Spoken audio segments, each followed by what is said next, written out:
Our next speaker certainly needs no introduction, but she's going to get one anyway. We're going to play a little video clip and then welcome to the stage Lara Logan. But let's look at this video clip. There is nothing left. Any direction you walk, all you find is more destruction. Thousands of angry Somalis and heavily armed gunmen were locked in an intense battle with the Americans. We were caught in an ambush with his troops along the frontier.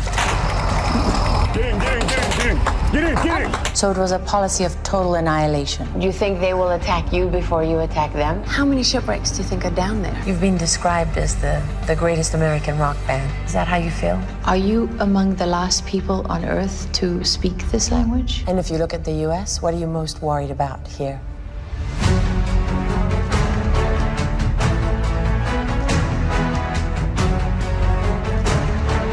This is traditional Yakuza turf. They run everything here, from the girls to the sex to the drugs. Did you care if the species goes extinct? Does that mean anything to you? Why do you want to kill them?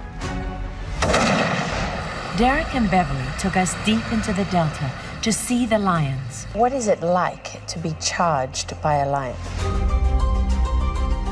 Is that what a mother chimp would do? No. Only Mama Jane. Coney rules by fear and claims he has mystical powers, a formidable combination in the minds of the children he kidnaps. You were part of an army that taught children to kill, where young girls were raped. All these people who are doing atrocities do it under constant instruction. Including you. Yes. The most obvious thing when you look at these walls is that it's all men. Up there is the past directors. And you went from 0 to prime minister in about 8 years. So were you high? Were you using it? Oh, yeah, I was. And that's why you fell? I was. But the bed would be right there in the middle. Yeah. And you'd all sleep in one bed? We'd all sleep in one bed. Happy memories? The best. What happened to a lot of the other kids that were on the streets with you? Well, unfortunately, a lot of my friends are either dead or in jail. What kind of soldier are you? I'm average. I'm mediocre. This is the single greatest honor that the military can bestow on its own. And it comes right from the President of the United States himself. That's pretty good for a mediocre soldier. Think how good the great soldiers are.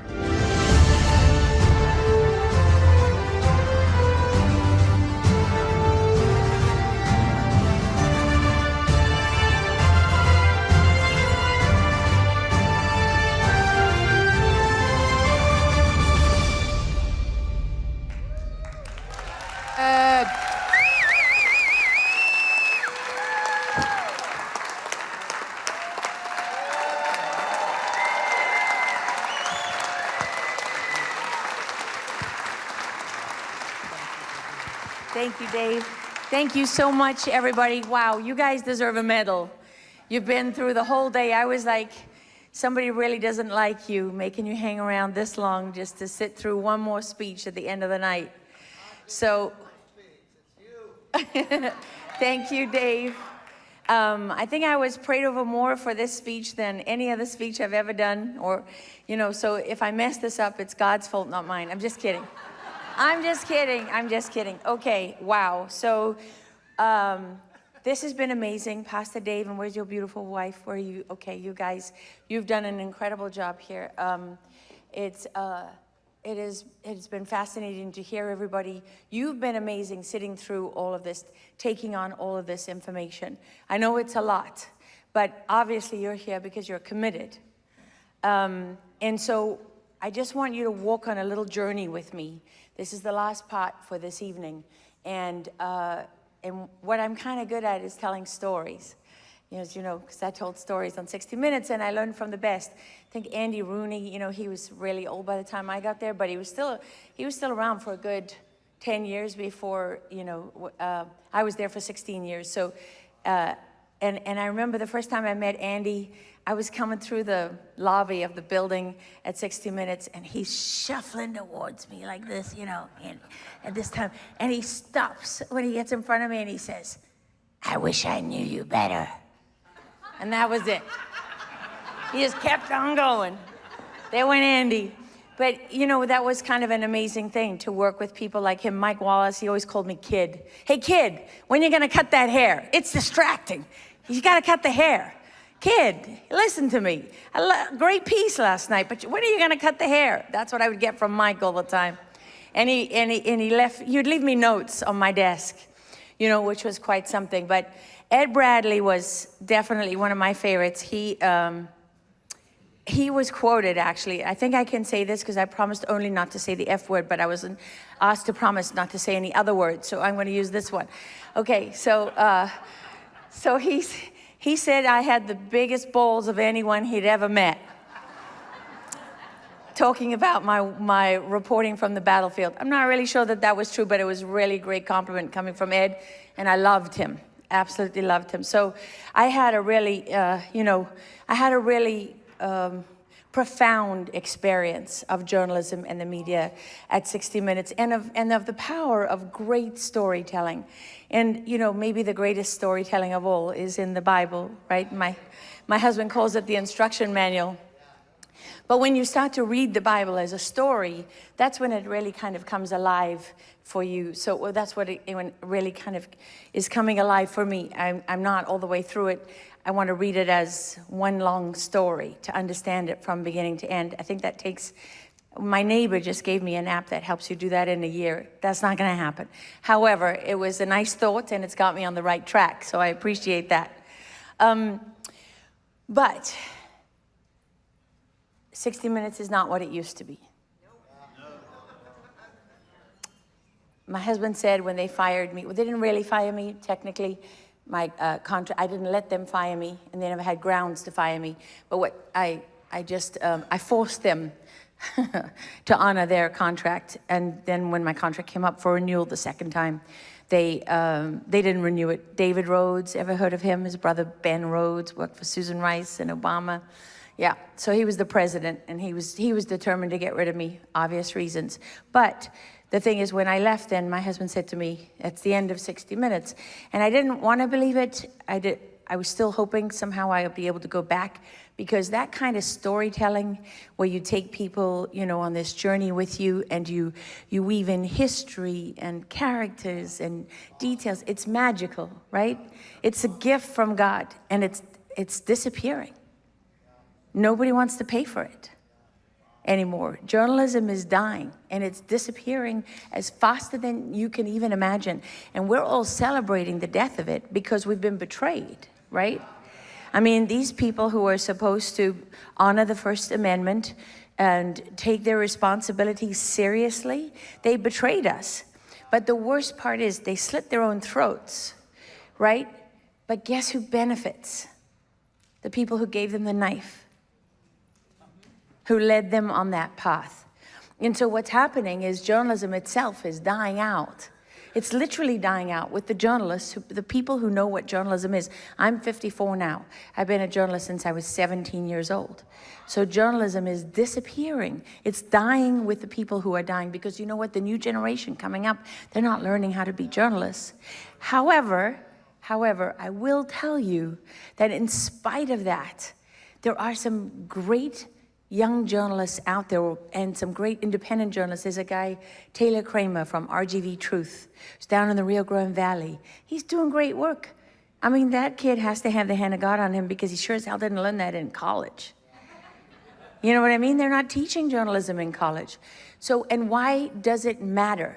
Why does it matter? Well, it really does matter, because how else are we going to hold people accountable? How else are we going to know what the truth is? You know, how else, who's going to fight for all of us? Who's going to fight for our children? I mean, that first step to what Tina, my wonderful, amazing, angelic friend Tina said today, they want your children, they want a body with no soul. That's what they're trying to do, a body with no soul. And as my husband, Joe, was talking on his panel on information warfare, it's a battle for your mind, but it's not just that information and propaganda is a weapon on that battlefield. It's become the whole battlefield. Because once they have your mind, then it's not that hard to get your soul, right? And so what I'm particularly worried about in this moment, I'm worried about the fact that no one is investing in young journalists. No one's investing in independent journalism. No one is investing in the craft of real investigative storytelling. And no one seems to care that it's disappearing. Because I can promise you that when you tell a story, I can give you 50 examples, okay? Here's one. If I say to you, 20 years ago tonight, some of America's most highly trained warriors landed in the midst of an Afghan desert in the dead of night. Now I'm telling you a story about a war that began 20 years ago, as opposed to me saying, it's the 20th anniversary of the war in Afghanistan, right? There's a totally different thing. And storytelling really matters because it moves people's hearts. And when you move people's hearts, you can make mountains move. So, you know, people often ask me how and why I do what I do and go to the places I've been to and see the things I've seen, and everyone assumes I have PTSD. And I am here in front of you to tell you, I do not have PTSD. And I never did. I never did. You know, they made me, after I was gang raped and sodomized and beaten almost to death in Egypt when I was working for 60 Minutes, they made me go and see a psychiatrist. I think the thing that almost drove me to drink was the psychiatrist. Okay, I mean, when she gave me the meditation CD, I'm like, I'm never coming back here. I'm never coming back here. Just the idea of sitting still. What was that? I don't understand what meditation is. Who has time to meditate? I gotta live. I have, you know, I mean, I got a whole life to live. And you want me to sit and think about what? And I've tried. I've had well-meaning friends along the way who've sat with me and done a live meditation. And, you know, do you see the forest? And do you see the opening? And I'm like, no, I see nothing. I was not built for meditation. I just gonna tell you, I was not built for meditation, and I was definitely not built for the health revolution because I start every morning with a Bailey's coffee. And I was, you know, and even when I was going through cancer, when I was 41, and I'd have to go for radiation, which was depressing, you know, and then there's all the other cancer ladies there in the changing room, and they're like, oh, have you given up sugar, dear? And I'm like, they're like, oh, you haven't given up sugar? Didn't you hear? Sugar feeds cancer. And I'm like, fuck. I mean, sorry, no. I mean, like, goodness gracious, holy guacamole, that's awful. Okay.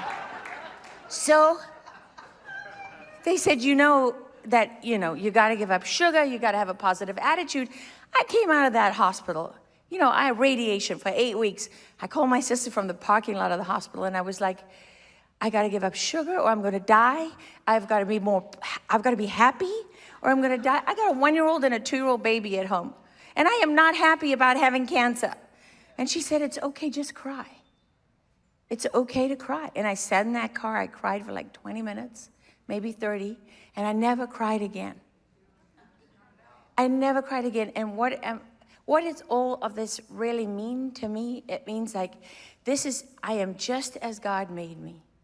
He made me with such a strong sense of purpose that I know when I go into the battlefield or I go into someone's home.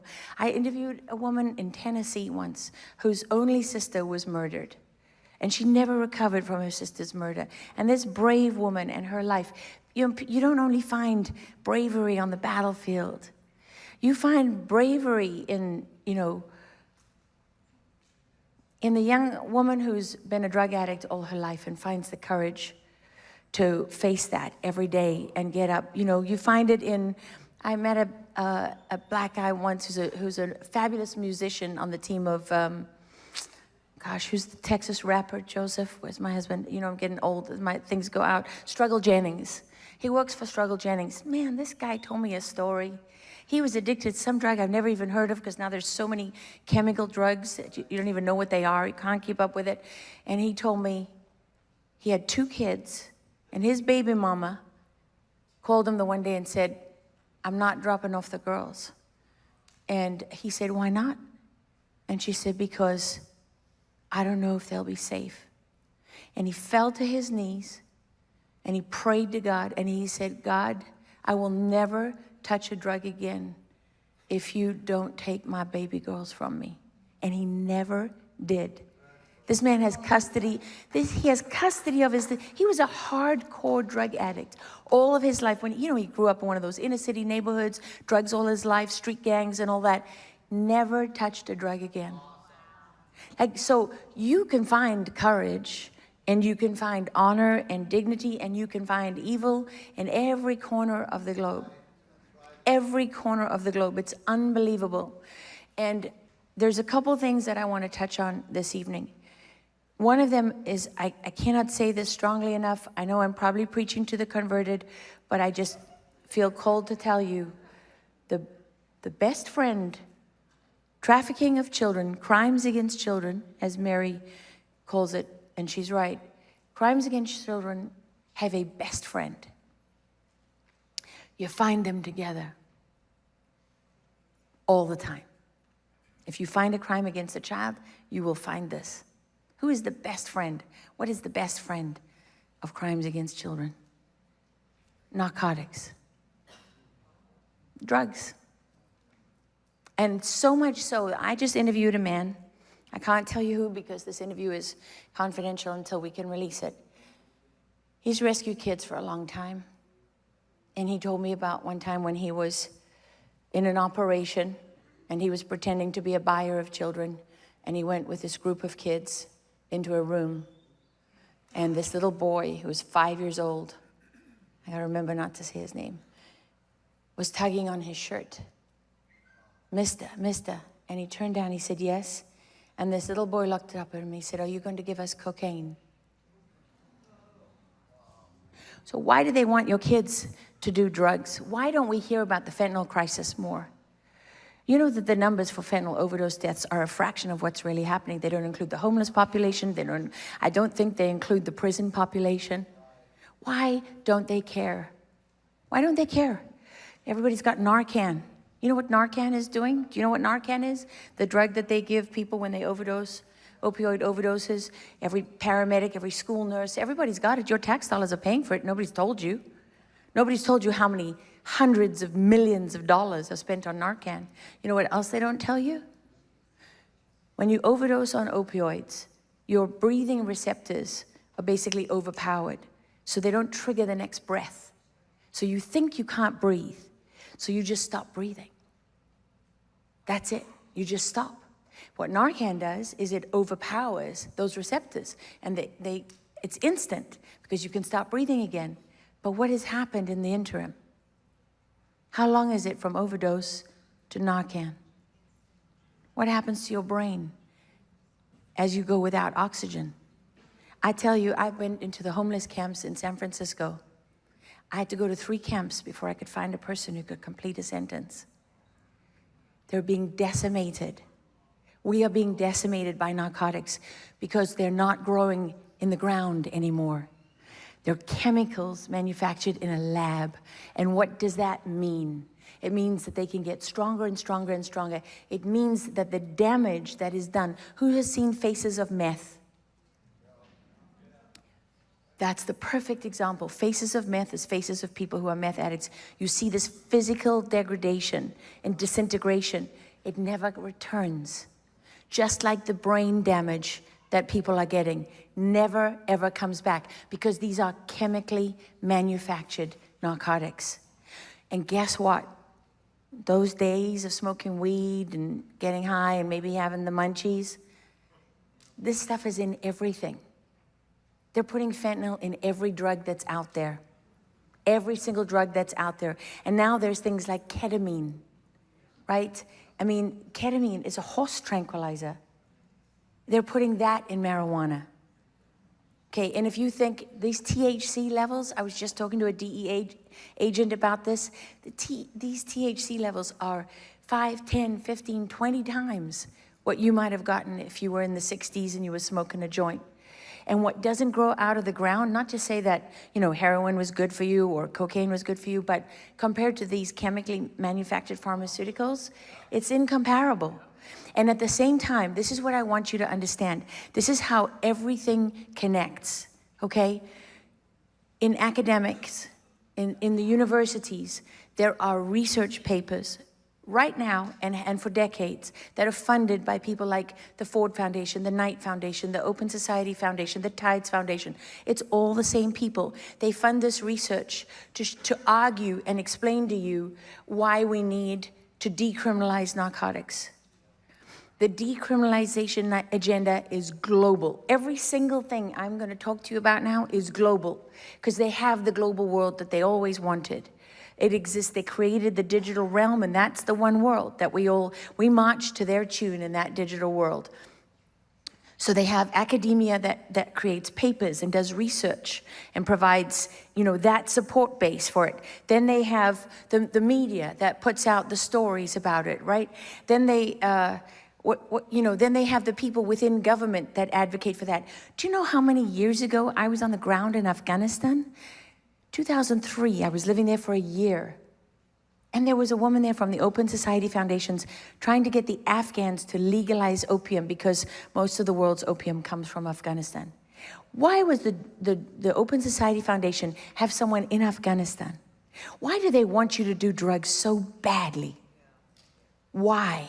Because people who do drugs don't run for Congress. Most of the time. I mean, it's a little bit different today. I know it's a different crowd, okay? But typically they sit on their couch. You know, they can barely hold down a job, especially when you throw in things like fentanyl, which is so addictive. They can't be in the military, don't run a successful business. Most of them have broken homes, can't raise a kid. Definitely, you know what I mean? So the last time I think there was a study done on this was under Obama, and was when there was around 60,000 opioid deaths, and the estimated cost to the economy was over $525 million. You don't see those studies, because you notice those NGOs are funding the studies they want.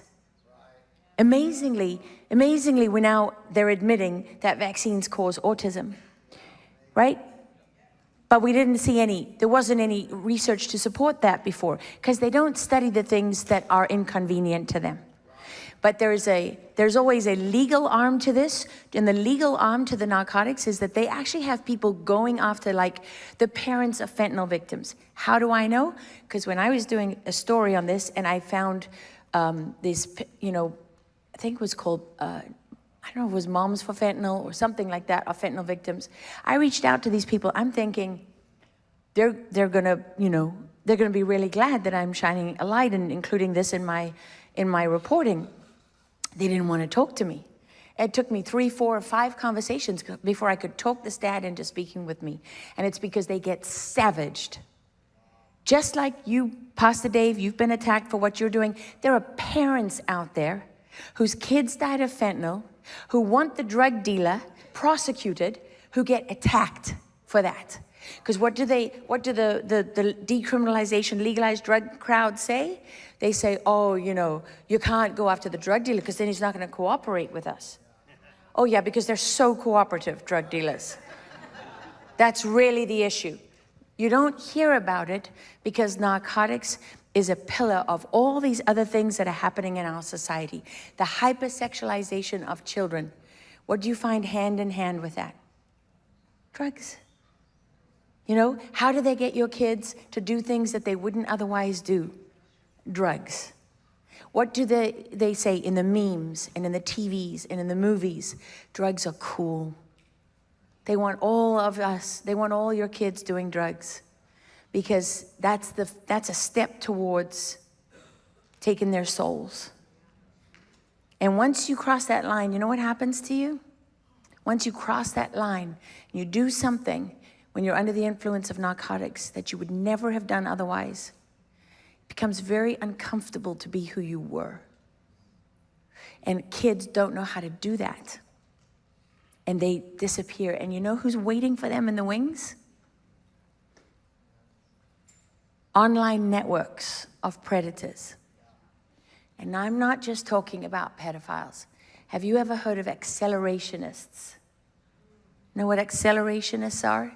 These are people who actually believe that by doing as much evil as they can accelerate the decline of humanity, that they will create so much evil in the world that we will collapse on ourselves.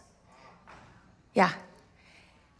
Accelerationists, satanic accelerationist cults. One of the ones that you may have heard of recently, because it's being talked about in the media, is a group called 764. Thank you, with Becca Spinks. This is an amazing woman who's been studying this. So satanic accelerationist cults, what do they like to do? They use Nazi symbols sometimes, these different groups. There's one called the Maniac Murder Cult out of Ukraine. Isn't it funny how Ukraine keeps popping up? And not in a good way either. And what do? They use self-harm. So they like to get your kids to cut themselves on camera. And I'm not just talking about a few marks on the arm. I'm talking about cutting themselves to the bone, all over their body, carving the name of their trafficker or handler or contact into their skin, getting them to move from there into possibly suicide on camera. One just got arrested in Germany. He got a 13-year-old American boy to kill himself on camera. 2 years the German police sat on the information on him that was handed to them by the FBI before they did anything. I want you to think about what that means. A kid in the United States of America was trafficked by a man in Germany who he never met. Never met him. There is an amazing documentary by a Canadian program. The show is called The Fifth Estate. I watched the story of a girl who was trafficked by, I think it was the 764 network. They got her to agree to commit suicide in a bath of boiling water, a bathtub of boiling water filled with her blood, where she had cut herself. I've seen the photographs on her body from head to toe. She was cut. They got her to try to drown herself under the water with a chain around her neck while her mother was beating on the bathroom door. Just want you to think about that for a second. When you hear on this stage that they're after your children, when you hear they want a body without a soul, I'm not kidding you. There is an investigation, officially, according to the FBI, they have an investigation open into the 764 network at every single field office of the FBI in the United States of America. Because what does technology do? It proliferates everything. Every dark thought, every dark desire, and the mechanism to make it all happen to scale happens in the digital world. You would never, if any of these people showed up at your door and said, imagine you have 16 psychotic pedophile traffickers show up at your door and they say, hey, we're just here to hang out with your son or your 12-year-old daughter. You would say, I'm sorry, who are you? But when you handed your kid a phone, you opened the door to every pedophile network in the world, every satanic accelerationist cult. And you know what they do in these groups? They recruit for murder. One of them is the third Trump assassin, the kid who murdered his parents first, and then was on his way to meet the person that was to send him to go and try to assassinate President Trump. Mass shooters, mass stabbings in Europe. This is not accidental. These are not random groups.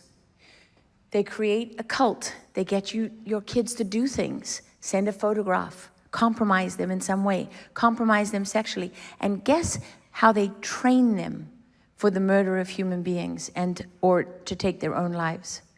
They train them by getting them to torture, abuse, and murder animals. So that little girl who tried to kill herself in the bathtub, her mother said in that show that she spent 2.5 years, she had to lock herself into her bedroom at night. And she had to lock their dogs up so that they weren't murdered by her daughter. So these accelerationists, this girl, Becca Spinks, who I interviewed, she believes that there were accelerationists on the ground on January 6th. Because you can see there's a difference between some of the Antifa people and then some of the more violent people. And so when you try to make sense of evil, these are people who literally do evil for the sake of evil, because they want as much evil in the world as they possibly can generate. So this is your worst nightmare as a parent. Could you imagine that your child takes their own life because of people they have never, ever met? And I can promise you, as bad as it sounds to you, I watched a video of a group of these boys getting a girl to bite off the head of her hamster. Yeah, and you can hear the demons in some of their voices. There's one, I can't repeat what the guy says because of the language he uses, but he says, "Do it or I'm going to up your life." And the way he says it, it's completely demonic. But they're not the only ones. So within these dark networks that exist online, there's also something called incels. And if you have teenagers as grandchildren or children, they know what incels are. Incels are the involuntarily celibate. These are the kids that can't function in normal society now. We have generations of them. Just want you to know that. We've raised generations of kids who can't function in real society. So what do? They sit in their underwear in their room or the basement or wherever, and they live online. And they are pedophiles. What they do, how they bring your children in, they either send them gore, which could be somebody in a motorcycle accident or a truck accident, right? Getting hit by a truck or whatever, and you see the person's head fly off. So the gore is a huge thing across the internet. So they send them gore or they send them sexually explicit material, usually involving children, because most of them are pedophiles. And that's how they draw your children in. And all of these things like OnlyFans, where you can show your toes and someone with a toe fetish can pay to subscribe to you or whatever, these are all training ground for all of this. They're teaching your kids all bad things. Number one, how not to work, right? Because now you're not earning a living through hard work and understanding, the fruits of your labor and so on. No, it's a shortcut. We all know shortcuts are not good, right? How many times did you try to take a shortcut and it was the worst decision you ever made? Shortcuts usually don't work. They don't work. You can shortcut your way to the top and everybody knows you're fake. So why do I not care what they say about me? Because I've done just about every job in journalism. I was a radio reporter, a print reporter. I know how to edit. I did sound if I had to. You know what I mean? I crawled to the bedroom at night, crippled by my injuries from Egypt, and worked myself into a coma, wrote my own stories, produced. There's no shortcuts. Why someone else looks at it and says, like, I want to be like her. I want her career. But they don't want to do they want to take shortcuts. They want to jump from college to being famous. It doesn't work that way, sweetheart. Sorry. You're going to have to put in a little hard work. Something very old-fashioned. It's called hard work. No, they don't teach our kids that anymore. There's no value left in hard work. No, it's you can make a fortune by selling yourself. Selling yourself, some part of yourself, which is another step to selling your soul. And it's a godless world out there. Just think about that. All the symbols, all the energy that comes at our kids is satanic. Not today, Satan. Right? Yes, because God is not cool. Jesus is not cool. Church is not cool. Just like Tina said, they've taught our children to doubt. That's what they're taught. And we're also taught, I have the softest heart, and so does my husband occasionally. And my children, we believe in kindness and respect were the only two rules really in our home. So my son doesn't understand it when I say, that's not acceptable. What do you mean? Can you, he had a friend who was trans. He wanted me to call her a boy. And I was just like, this is hard. And he's like, but you're going to break her heart. His heart, I don't know, it's so confusing. Anyway, you know, the thing is this, how do you draw that line between kindness and tolerance and acceptance and love, but also having, you know, actually standing for something? Because I think you said it earlier today, Pastor Dave, that it doesn't say in the Bible that you should just accept everything. It doesn't say that. But at the same time, it's not up to us. It is up to us and it's not up to us. You got to figure that one out. It's taken me 50 years, but I think I got there. So anyway, I wanted to tell you about these satanic accelerationist cults because there's something very important you need to know. This is not on the dark web. It's out in the open. It's on the internet. It's not hiding. So you can go on Facebook all day long and you can never see that because you don't look for the things that lead you there. And that algorithm doesn't target you because it's got all your data. Remember when you thought that that data collection was about whether you wanted to buy a new motorbike or try a new product or go on a beach vacation? I hate to tell you, it's got nothing to do with that. It's literally got nothing to do with it. That is like the least important part of it. It's got to do with identifying the exact moment that your child has an argument with you, feels misunderstood, sends a text message to somebody, my mother doesn't care about me, my father hates me, bam. And that's when they strike. And when your kid is on Fortnite and they go into a game and they've got 100 people on this team and 100 people on that team, who are they playing with? You don't know. And the #1 site where they traffic kids, Discord. Discord, YouTube. And if you think that your child is safe because you're homeschooling, sorry, no. Not at all. In fact, I have a friend who rescues kids in Texas, and her last 3 rescues were all autistic homeschool kids. And they love kids who are on the spectrum. Love kids who are on the spectrum. They are #1 of the biggest targets. And you know, it's so funny because many years ago, when I was living in Baghdad, I lived in Iraq for 5 years. I was the chief foreign correspondent for CBS News, and I was a correspondent for 60 Minutes. And I stumbled across something which I'd never had this happen to me. Somebody emailed me, and it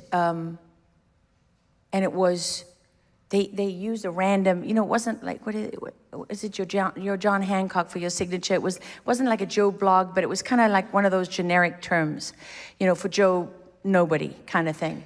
And I got this email. I'm sitting in the Baghdad bureau of CBS News, and I open up the email, and I'm shocked. Never seen anything like it. There are photographs of emaciated Iraqi children. Little kids, all the way up to 8, 9, 10, 11, 12.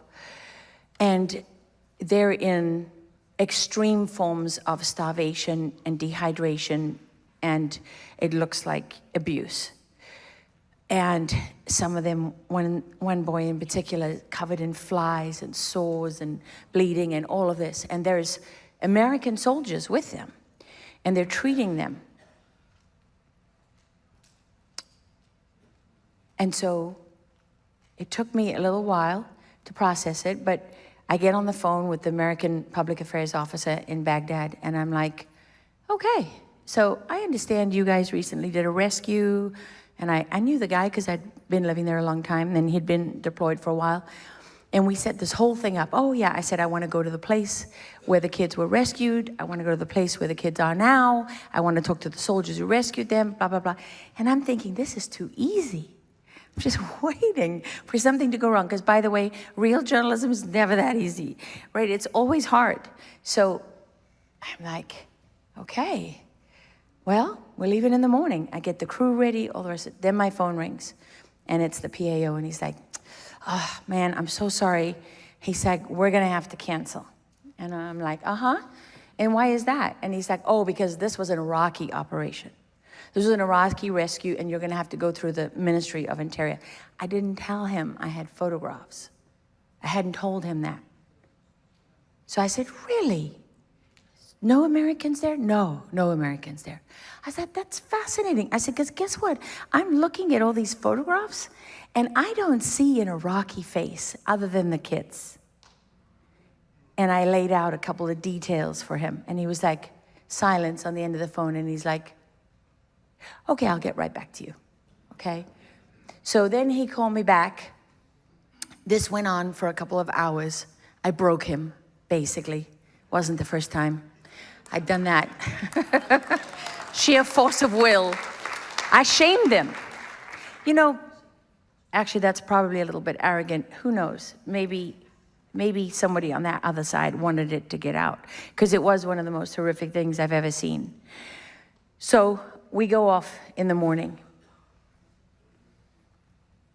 And I did that story. And when that story went out on CBS News, you know, I was Glamour Woman of the Year, and I was New York Times and Washington Post writing all these crazy articles about me and, you know, my amazing work. That was when they loved me. And almost everything I did, I got awards I didn't even know I was in for. And I thought, wow, this piece will surely win every award there is. And I never got a single award. And I'm going to tell you afterwards why I think that is. But I dug this, actually Luke dug this up today. Luke Coffey, where are you? Luke, my producer and co-host and January 6th insurrectionist, who was almost sent to prison for 25 years for praying over the West Tunnel, over the violence, asking in the name of Lord Jesus, please stop this, yeah. Luke found it for me. I asked him to look for it, and I think we have that video, and I want you to see this piece because I want to tell you something about this.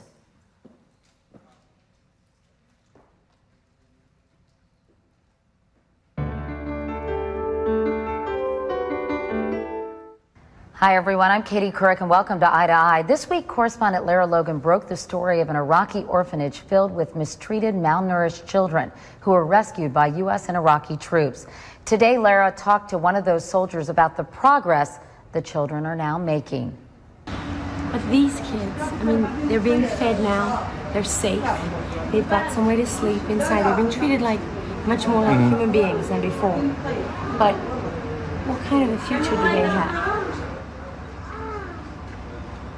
This is it right here. This is their future? This is their future. I mean, I just don't know of any other government organization in Iraq that could provide these kids with some kind of work program or a home for them to stay in. In the United States, some of these kids are orphaned out, and they get adopted by people that want to help. And I just don't see that happening here. I'm sure like their primary concern here, the actual people that work here, their primary concern is obviously is for their health more than anything. But just keeping them alive. It's keeping them alive. But how often are they going to get out of these cribs and interacting with each other instead of interacting through bars?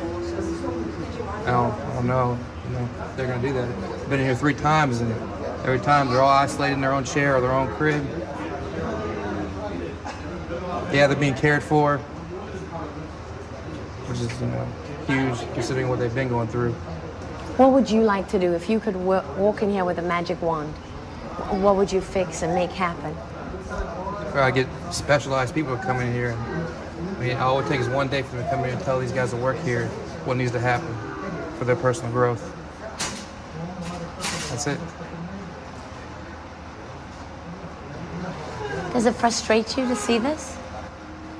It frustrates me, you know, people are naive when it comes to these kinds of situations. They don't understand that, yeah, he's mentally retarded. He still thinks, he still feels, he still reacts to human contact. But people are just like, you know, okay, he's mentally retarded, mentally handicapped. Just shove him off to the side and don't worry about it. It's not the case. We'll leave here and he'll remember us so the day he does. He'll remember us as the guys that came in here, took him out, the situation he was in, and put him in this situation. He'll never be able to tell us thanks. He doesn't need to, really. We've seen him moving around, breathing on his own, looking like he's alive. It's enough thanks. It ought to be enough thanks, and it is for our soldiers that came in here. How does this compare to the U.S., to the kind of care these children would be getting? some of these kids wouldn't be here. Some would probably be in a hospital. Just until they, like this guy, he'd probably be in a hospital. That's treating his wounds for one. I don't even know where they came from. Like his ears like that, unless he picks at them. From the concrete? These are like freaking cigarette burns on his arm. I don't know if he's scratching his own face or scratching his ears. Those wounds would be treated at a regular hospital. And then he'd be sent to a special needs hospital. But he would at least have a life beyond this crib. Yeah. And we see how many people work with these kids, you know. We come up on those guys that are eating out there. There's like 12 of them out there and 2 people watching them. The ratio back in the United States would be so much different. You know, for one kid with, you know, Down syndrome, severe case of Down syndrome, is 1-to-1 every day. Here, I mean, there's probably 5 kids in this room with Down syndrome. The guys that work here don't even know what Down syndrome is. I just don't know how somebody could come and treat them like they did and walk away with a clean conscience. What benefit did they get out of doing that? So that wasn't the piece. That was the piece that ran the next night when I did that interview with him, because I ran a series of stories. That's what Luke, you're in trouble. So, but I can tell you that child that we were standing at his crib, so what happened was that a unit of soldiers was on an operation and they were looking for someone, and when they looked over the wall, they saw these kids chained and starving. And then when they climbed, well, what they did actually was take a basketball that they had in the Humvee, and they put that over the wall, and they threw it in there to see if anyone was alive. They thought all the kids were dead. And one kid lifted its head and then dropped it. And that's what got them to break in over the wall. And what they found was, you could see how emaciated those kids were, but what you're seeing is the cleanup. What you're actually looking at is the cover-up. That's what you're looking at. Because in that house, the people running it were just down the hallway, eating, preparing dinner when the soldiers came in. They had those kids, there was 50, 60, 70, 80 of them. I don't remember exactly how many, but there were a lot. They were chained to their cribs. Most of them were naked. That little boy behind us in the crib there, he was covered in sores and flies. Now, I went back many times and visited with him over the next couple of weeks, but unfortunately he succumbed to his wounds and he died. And that was very hard for me personally, because this orphanage was right across the road from a death mosque in southern Baghdad, where they were murdering, actually where the Shia proxies were hanging people on meat hooks and peeling off their skin. You know, that's the kind of nice stuff that Iran did inside of Iraq to its enemies at that time. So it was very hard for me, but the soldiers would take me because they knew that I felt strongly about this story. And the amazing part was that they had rooms of food and supplies and clothes that had been donated for the orphanage, that the 4 adults in there were not using. And you know why they weren't using them? Because they were farming human blood from those kids. They were harvesting adrenochrome. And I didn't know that when I reported this story. I didn't report that at the time, but I found out later from US intelligence source that that's what they were doing. That's why that little boy had cigarette burns. I don't know if you could hear anything. That's why he had cigarette burns. That's why they weren't not feeding them, because they didn't have food. I saw it with my own eyes. I saw the stacks and stacks of clothes and food. They did it because they were torturing those kids. It's a phenomenon called war orphans. And you can see it in Haiti. And there were reports that I wasn't able to confirm just because I was working on other things, but there were reports that I heard about North Carolina. This is something we have to worry about now when disaster hits. And so I wanted you to see what the scene that greeted those soldiers when they first came in, because that was life-changing for many of them. And it is just evidence that this is very, very real. And now, that kind of thing that would happen in person with a small group, is now proliferated on the internet. And every dark person, you now can have a man, there was a man arrested in Michigan who ordered 100 child rapes, paid for 100 child rapes at the same time, had all these TV screens in his apartment. They do other things where they jointly rape and torture a kid. There's things where they cut certain veins because they want a blood show. There's a whole genre of pornography now called sadistic porn. It's called hurtcore, where they hurt people as much as they can and in ways that you don't even want to think about. I asked a Facebook content moderator once, what's the kind of stuff that you automatically doesn't make it onto Facebook?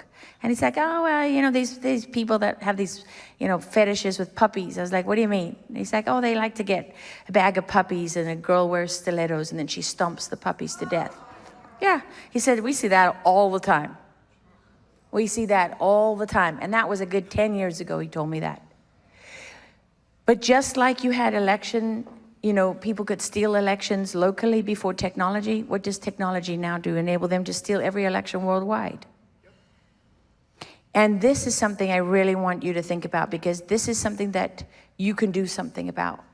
I want you to think about the fact that every single piece of video and every photograph is stored on someone's server.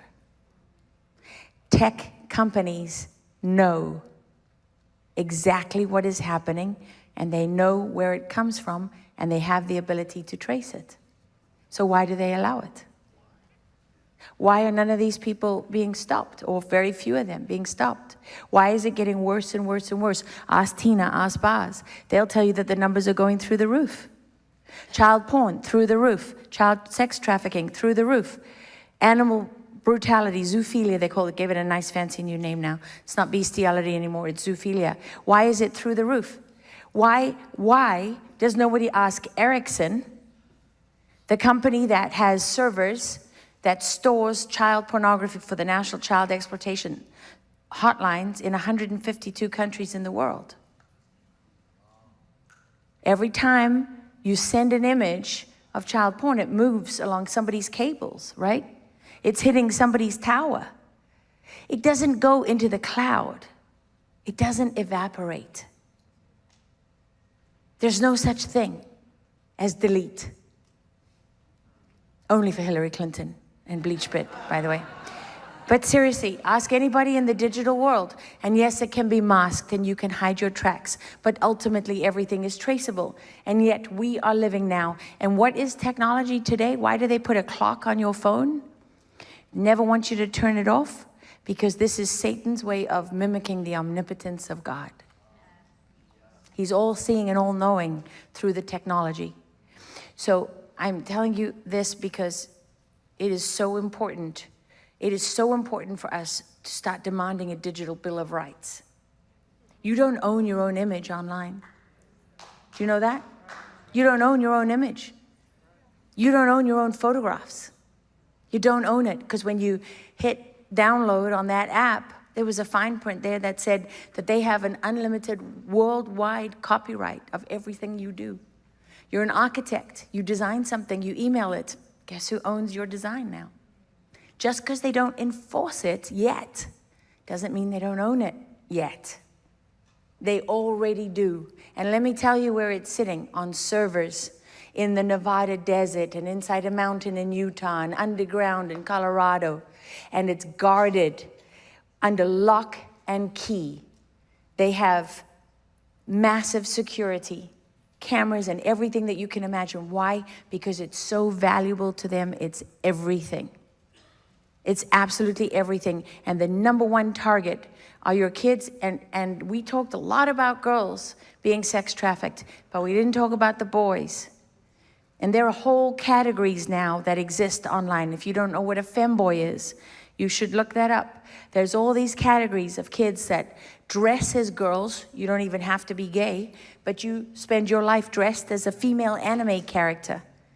And you now have your own site on TikTok and on Insta or whatever it is.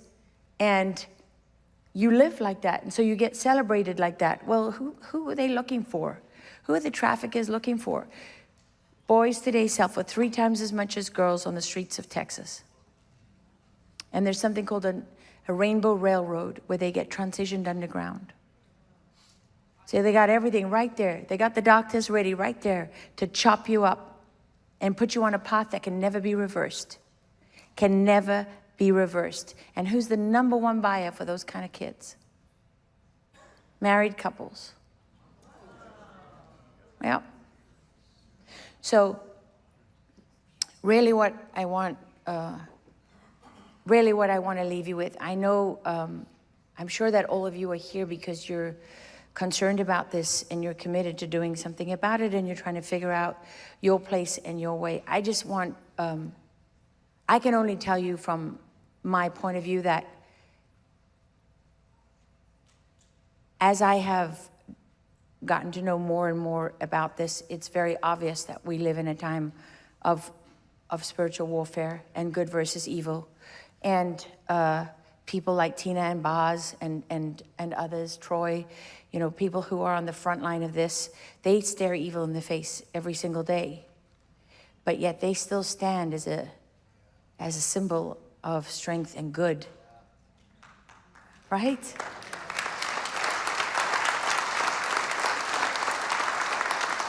And they stand for God. And we are lucky to work together. I've known Boz for a very, very long time, since I was a young girl, but we work with Mother Mary. Where's Mary? With Mary Flynn. I call her Mother. I think I called her Mother Mary first, by the way. I'm claiming it. Okay. So we all work together, and as we journey across the U.S. talking to people, we encounter amazing people like Michelle. I think you heard from her, and she's working on that legislation, right? And we encounter amazing people like you, Pastor Dave, and many others. And so I don't want your hearts to be heavy. I want you to feel the fire of energy behind you, because God is good.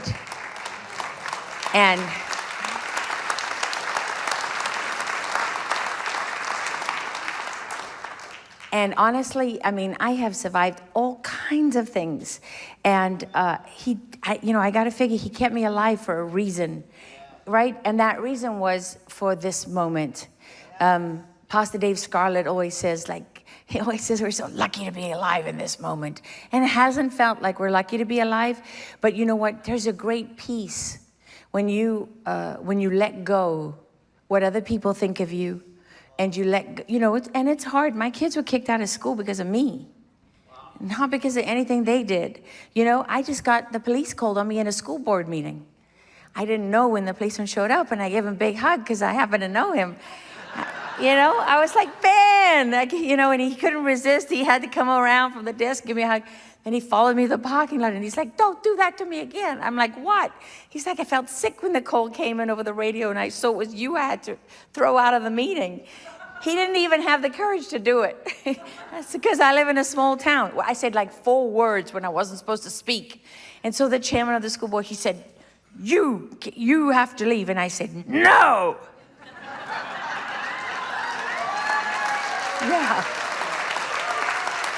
Yeah. And that meeting was about, of course, pornographic hypersexualization of kids, this school material. It's still happening. It is still happening. And even though the state of Texas has made this material illegal, it's still in the libraries. And they're hiding behind regulations. And this one is complaining about how many hours it's taking to go through the books. And nobody's complaining about what the kids are actually being exposed to. This one old hippie lady told me it's educational. She said, it's educational. And then I said, do you understand this is a gateway to trafficking and what's happening to our kids? And this other woman said, well, so she said, I said, it's being endorsed by the school, by being in the library. She said, if I put Mein Kampf in the library, does that mean we're endorsing it? I said, it's banned. So she said, well, if I put the Diary of Anne Frank, does that mean we're endorsing the Holocaust? I said, no, Anne Frank is an indictment of the Holocaust. What are you, a moron? But this is the fight that we have. This is the fight that we have every single day. And I know you've had a long night. I want to bring up onto the stage 2 people who are very, very special to me, who have an amazing, great performers, both of them. Elanka Deaton and Eddie. Eddie, I've forgotten your dad's last name, because I know you're not what's your last name? Hall. Edward Hall. Eddie Hall. Okay, so let me tell you about Ilanka and Eddie. So Mary Flynn, thank you for catching me. Okay, this is her son, Eddie, who's a rapper and a great skateboarder. And Eddie actually was, in the grips of the music industry, and he was going places. But they offered him a contract that he wasn't prepared to take. They asked him to sell his soul, and he said no.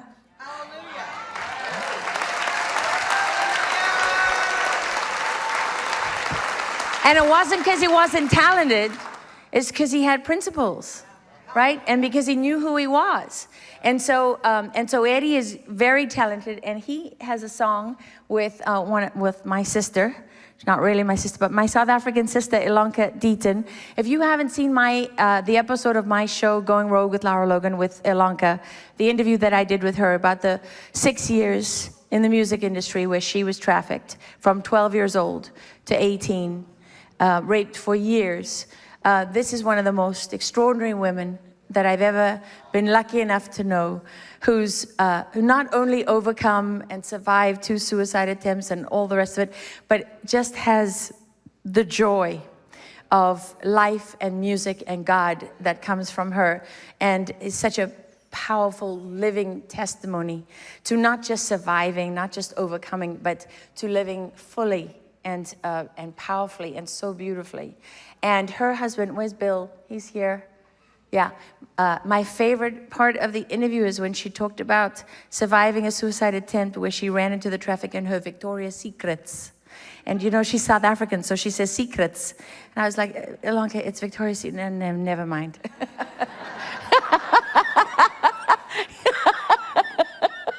She knows.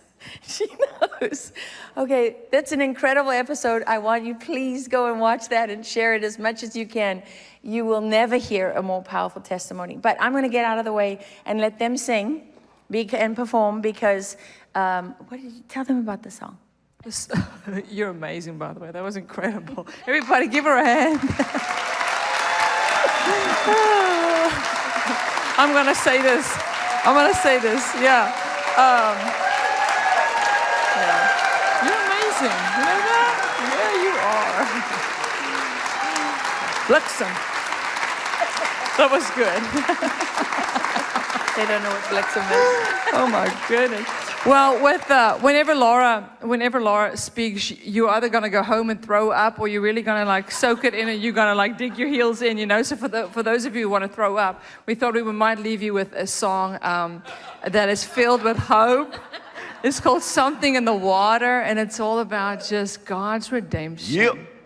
About God's redemption and healing you. So you can rock it out here up with this, Laura, but it's called Something in the Water. I wrote this. It's part of my testimony, and then Eddie jumped in. I said, man, I need a rap on this, dude.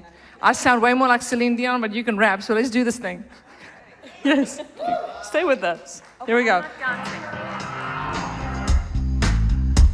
Can we take that from the top? Thank you. Here we go. Yeah, y'all can stand up.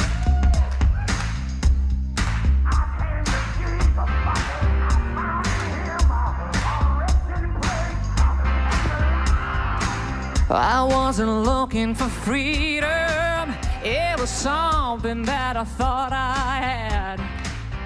Rebellious, wild and running. It was sad, sad, sad. I could feel a change was coming. It's coming, y'all. Whether I wanted it or not.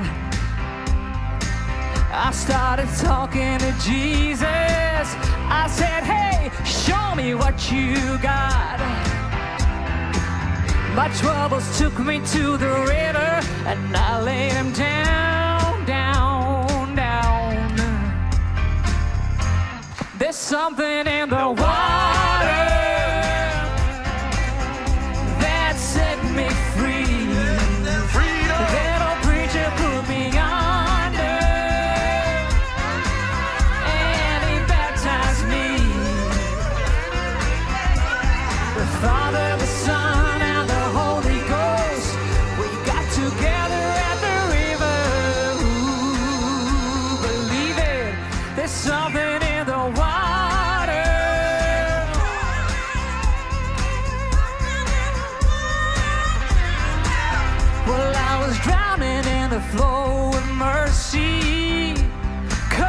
comes sweeping through my soul, and it flooded me with salvation, with a grace I thought I'd never know.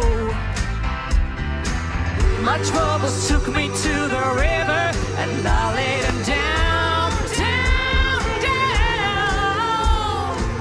You know there's something in the water that set me free, that a preacher put me under, and he baptized me. The Father, the Son, and the Holy Ghost, we got together in the river. Something in the water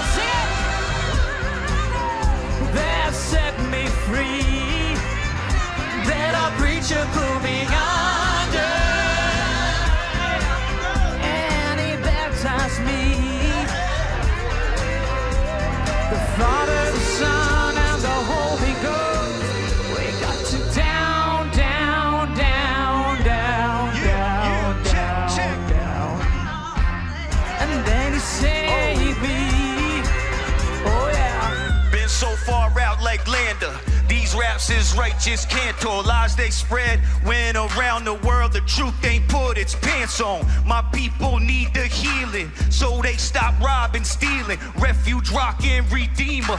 3 words I say, thank you, Jesus. Euphrates River, book of Revelation. 6 trumpet judgment. Never forsake us, they love you. Sitting at the right hand of Abba, Father, Master, spiritual advisor.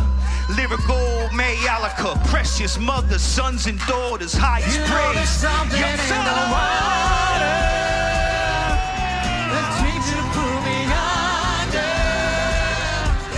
There's something in the water. There's something in the water.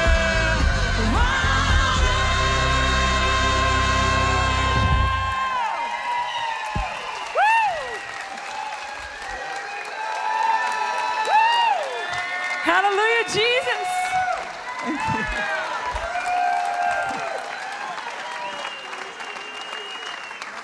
Wow, wow, wow. Okay, Pastor Dave, you got to come up here and close us out.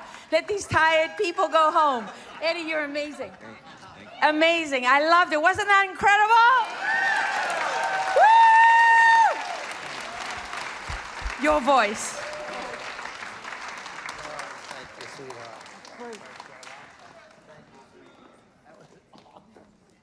All right. Wow. We had a fun time today, didn't we? Listen, tomorrow it starts here at 10. The doors will open, I think, at maybe 9 or 9:30, but the meeting starts at 10 tomorrow. Tonight, if you want to hang around, we're going to show a video. Let's see, what's the name of this video? It's called Death County and Broken Dreams. It's a 50-minute video featuring Tom Homan and by Chris Burgard from His Glory. So should be great. That'll be starting here in about 30 minutes. Anyway, all the sponsors' booths are open, and so I want to encourage you to stop by those. I know it's been a long day. You've been a great audience. Thank you for coming out, and let's hear it one more time for all our speakers. They did a really, really great job.